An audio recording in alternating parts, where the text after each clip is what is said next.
And from one of the truss cameras on the International Space Station, a view of Dragon as it approaches an orbital sunrise about to cross the west coast of South America over northern Chile. Dragon systems in excellent shape. You can see very visibly in this view thruster firings as it slowly makes its way step by step up the radial vector from a point that it arrived directly below the station at about 1,000 meters. The vehicle is moving towards a station keeping point just 30 meters below the station. Everything in great shape. We're running a few minutes ahead of the timeline. We'll keep you posted on whether that sticks or not.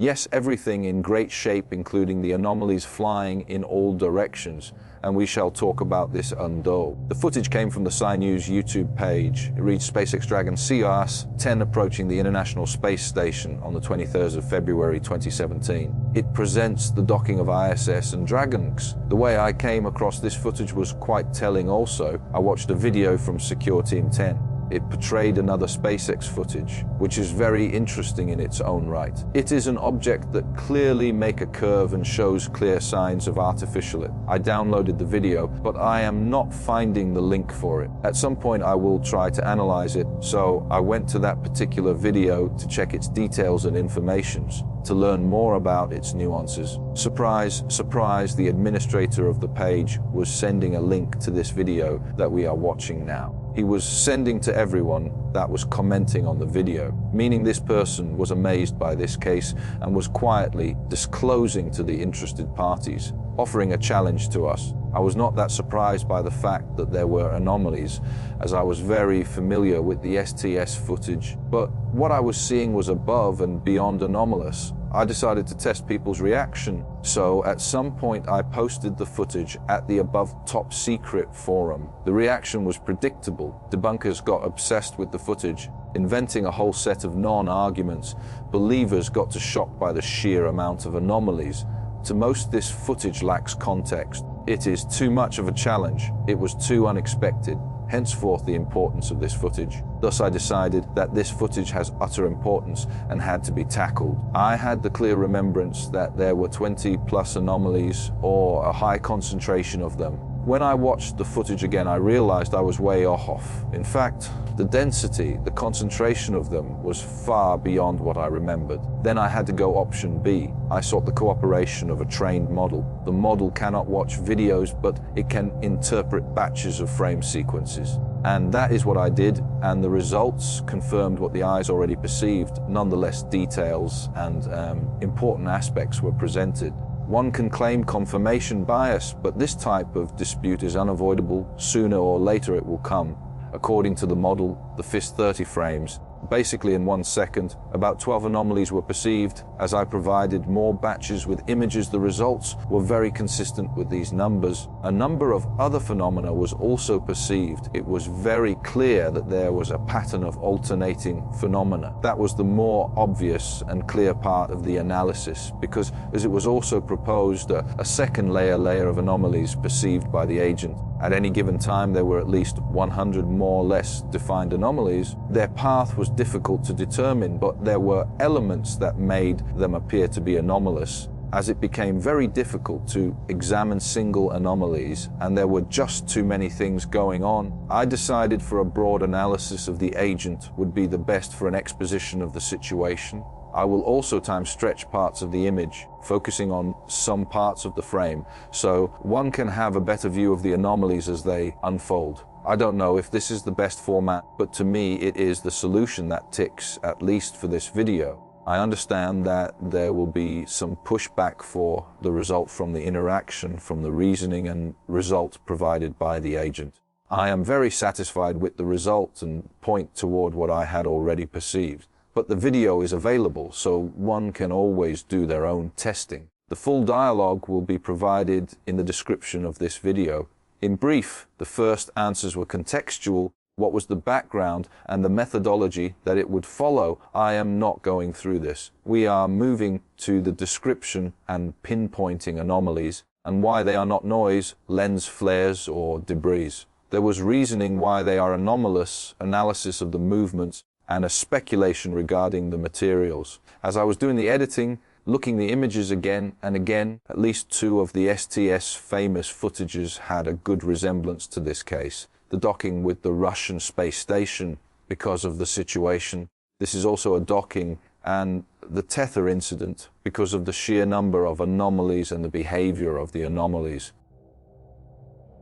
Two superimposed populations of anomalies are immediately apparent. The first, the headline set, comprises a dozen or so bright, clearly resolved anomalies. These objects are large enough to occupy between 8 and 14 pixels apiece, translating to tangible centimeter scale bodies if they hover within 10 to 15 meters of the capsule. Psi estimated between 3 to 30 cm. They are many and small. They hold their geometry frame after frame, cross significant swaths of the field in smooth, non-ballistic arcs, and glide behind or in front of the capsule's glare in a way that furnishes unmistakable parallax. Each remains visible for 6, 7, sometimes 20 frames and nearly a full second, giving ample data to plot velocity, curvature, and depth. Behavior no snow, flake tumble or thruster puff debrays has ever been shown to duplicate. The second, far denser population blankets the same frames with a granular shimmer. Centroid mapping reveals 150 to 185 discrete flashes in every exposure. They wink on and off too quickly for individual tracking yet shift positions reliably enough to rule out fixed pattern noise or hot pixels. Crucially, both populations violate every mundane explanation offer for orbital clutter. Ice crystals ejected from a vent spin, tumble, and disperse.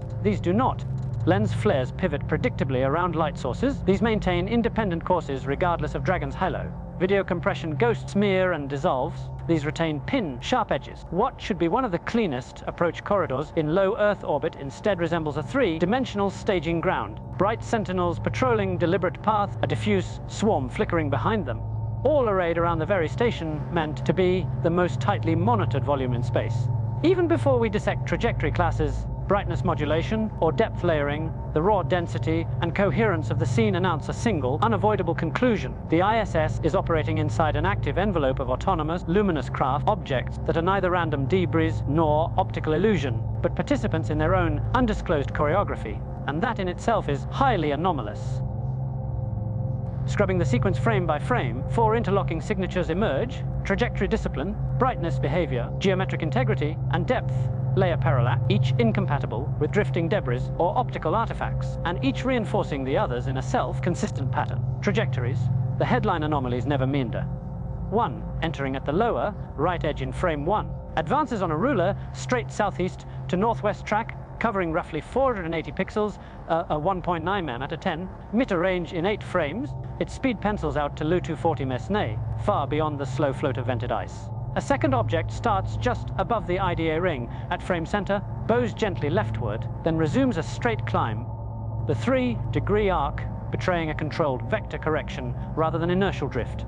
A third holds steady at the upper right quadrant, shifts fewer than 6 pixels over all 10 frames, yet its later parallax proves it is not a hot pixel but a body maintaining a quasi-geostationary perch relative to Dragon. None of these paths display the micro, jitter, tumble, or random spin that vented frost exhibits the moment thruster exhaust dies away. Brightness modulation. Several objects fade as they enter the overexposed halo cast by Dragon's floodlight, yet they do not vanish. Instead, they dim in exact proportion to the glare, then recover their original luminance once clear of the bloom. Frame differencing shows intensity drops of 20–25% while inside the halo. Precisely what one expects of a self-luminous source whose apparent contrast is suppressed by a brighter foreground, not a mirror flake whose brilliance should spike when reflecting the lamp. The stationary pulse sentinel proves the point. Parked at mid, right, it oscillates between 80% and 95% of peak brightness on a 0.14's rhythm, a photometric heartbeat alien to any passive shard.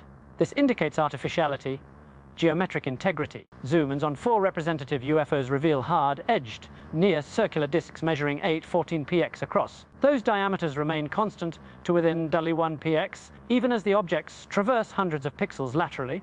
There is no ballooning blur, no elongation save for a 1-frame streak in the high-speed pass, and absolutely no fraying or pixelation indicative of compression errors. Inert fragments usually tumble, morphing their projected area. Here the silhouettes are as rigid as coin faces, implying either spheroidal solids or energy envelopes locked by tight field containment. Depth layering. Parallax seals the argument. When the lower right slider crosses beneath Dragon's glare, it partially occludes a fainter object that continues to track behind the halo, a textbook. Near field far, field overlap, proving the two bodies occupy distinct ranges along the camera axis. Conversely, the quasi-stationary sentry mentioned above flickers in front of the glare. Its intensity clipper interacts with the halo's front edge rather than its rear fall off, marking it foreground to the lamp. No lens ghost can pivot itself from background to foreground. Only true spatial separation can deliver that stereoscopic shuffle. Taken together, these four traits, vector discipline, self-modulating luminosity, rigid geometry, and verifiable parallax, define objects that are present in the external scene, independent of camera optics, and self-directed in motion. They are not smears of reflected ice, not sensor dropouts, not meaningless sparkles. They are compact, well-behaved craft, albeit small, executing ordered maneuvers in the immediate vicinity of the ISS. Stacked side by side, the swarm resolves into four recurring behavioral motifs, each so internally consistent that it may as well be in craft type in a civilian register. Roughly 8 out of every 10 bright anomalies belong to the linear glide class. They slide through the frame on ruler, true vectors, or on arcs so shallow that their curvature fits a circle of kilometer scale radius. Their velocities, back calculated from pixel drift against the 2.39 meter docking ring, cluster around 260 Masai. When the craft is 10 meters off the lens, fast enough to outpace vented shards by 2 orders of magnitude, yet slow enough to keep a sensor lock for 6 to 8 frames. No acceleration spikes, no deceleration flutters. They behave as though locked to invisible rails laid across the station's approach corridor. A smaller but telling fraction, about 10%, falls into curve drift. These objects begin on linear tracks, but mid-flight, describing graceful quarter, circle segments before straightening again. The course change always happens over precisely 2 or 3 frames, never 1, never 5, suggesting an internal guidance routine with fixed servo timer steps. The curvature is too gentle for electrostatic repulsion from the station's hull and much too orderly for random thruster plume eddies. It looks instead like deliberate vector correction, the sort of mid-course trim one performs when matching velocities with a moving target of interest. Clear indication of artificiality. At the opposite extreme of motion lie the streak passes. They appear as kilo candela flashes elongated by motion blur and are visible for a maximum of 2 frames, yet they traverse a third of the screen, often 600 px or more in that blink. Using the same pixel to meter calibration, a single frame transit at 10, meter range demands a velocity near 1.2 km/s, and even if one relaxes the distance out to 50 meters, the speed still sits north of Mach 7. No ice granule could remain intact at such sheer, nor could any micron scale dust mote generate the discrete leading edge these streaks display. They resemble darts fired through a sensor corridor, perhaps couriers hopping between stationary nodes. Finally, and most crucially, are the stationary pulses, 5 to 8 per batch, rarely more, but always present. They clamp to a single pixel cluster for the full 10 frame run, drifting no more than 2 pixels, while the background star field slides a good 30. Their only motion is photometric. Brightness swings from 82% to 95, a cent peak on a heartbeat cadence, utterly unlike the random twinkle of specular dust. One sentinel that sits just right of Dragon's umbilical fairing actually dims when a fast glide passes in front of it, then brightens once the lane is clear, as though modulating output to prevent image saturation. In classical air defense terms, these would be picket radars, fixed posts providing local overwatch, while patrol craft cycle through their orbit. The rubric is therefore clear, and I interpret like this: linear glides are the routine beat cops, curve drifts are their maneuvering counterparts, trimming course to hold station, streak passes are the high, velocity messengers or scouts, and stationary pulses are the anchor points around which the entire choreography pivots. None of these behaviors fits the physics of passive debris, and taken together they outline a multi-role fleet engaged in active station, keeping around the ISS. Raw enumeration turns the qualitative strangeness into stark improbability. Using centroid detection on each 1920 x 1080 frame, every luminous pixel, cluster separated from background noise by N3 was counted tagged and compared to the next frame. The headline, trackable UFOs, those 10+ centimeter bodies that persist long enough for trajectories, numbered 12 in this single second clip. Yet beneath that obvious layer, the algorithm logged between 153 and 195 discrete light points per frame, with totals climbing in a gentle step from the first to the 10th image. Because the frames are consecutive, any truly static sensor artifact would reappear at the same coordinates. Fewer than 3% did so, and those outliers were culled. What remains is a live census of mobile objects exceeding 150 per frame. each migrating by at least 4 pixels between exposures. Translated into physical terms, the camera's 60 degrees horizontal field of view projects a conical slice of space, roughly 20 meters deep at the 10-meter range where Dragon's nose now rides. Filling that slice with 150 moving bodies require a local object density on the order of 0.4 mpor, tens of thousands of times higher than accepted models for centimeter. Scale debris in low Earth orbit. Nor are these bodies isotropically scattered kernel. Density plots show a persistent lane, entering from the lower right quadrant, a mirrored stream from upper right, and a central vertical column that thickens as the clip progresses. Such anisotropy points to traffic, not chaos, objects following preferred approaches rather than wandering like flotsam. Probability underscores the anomaly. NASA's own debris avoidance briefs put the odds of a single centimeter fragment passing within 10 meters of ISS during any given second at Y10A. Here we have not one, but well over 100 centimeter class objects crowding the approach vector in that same interval. Taken at face value, the likelihood of a natural debris swarm matching these observations is effectively nil. The statistics enforce what the eye already suspects. This density is engineered, deliberate, and responsive to the very human hardware it surrounds. Stacking trajectory plots atop the density maps paints an unmistakable operational picture. The ISS is not drifting through a random cloud of flotsam, but sitting inside a deliberately managed observation envelope.